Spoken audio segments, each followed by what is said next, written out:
Hello అందరికీ నమస్కారం అండి. Welcome to Tatas creator studio. అయితే ఈరోజు అక్షింతల గురించి కొన్ని విషయాలండి. అక్షతలు లేదా అక్షింతలు అంటే తెలియని వారు ఉండరేమో కదండి. ఏ పండగ వచ్చినా, ఏ ఏదైనా శుభకార్యం జరిగినా దేవాలయాల్లోనూ, పూజల్లోనూ అక్షింతల్ని మనం తప్పకుండా వాడతాం కదా. అక్షతలు అంటే క్షతం కానివి అని అర్థం. అంటే రోకలి పోటు కూడా విరగనివి అని.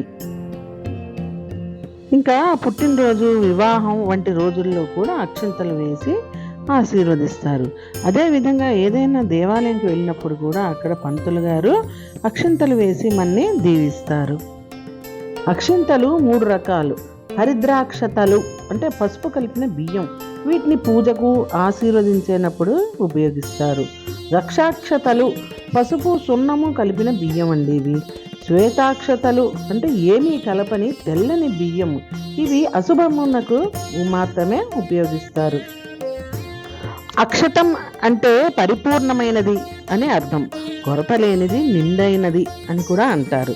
జీవితంలో కొరత లేకుండా పరిపూర్ణంగా జీవించాలని కోరుకుంటూ ఆశీర్వదించడమే అక్షింతలు వేయడంలో ఉన్న ముఖ్య ఉద్దేశం. పసుపు కలిపిన బియ్యము మంగళప్రదమైనవి, అందుకే బియ్యంలో పసుపు కలిపి అక్షింతలు వేస్తారు.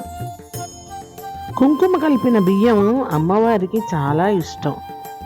ప్రతి సంవత్సరము జరిగే శ్రీరామనవమికి భద్రాచలంలో ఉన్న ఆ శ్రీరాముడి సీతమ్మ తల్లికి తలంబ్రాల కోసం వాడే ఆ బియ్యము వడ్లని 4 నెలల నుండి ఒలిచి ప్రతి గ్రామం నుంచి పంపించినవేనండి.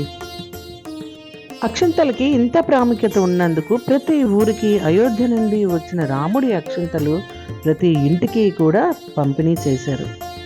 మీకు కనుక ఈ వీడియో నచ్చినట్టయితే తప్పకుండా లైక్ చేయండి. లైక్ చేయడం మాత్రం మర్చిపోకండి.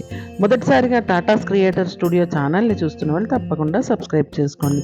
ఇంకొక మంచి వీడియోతో మళ్ళీ మీ ముందుంటానండి.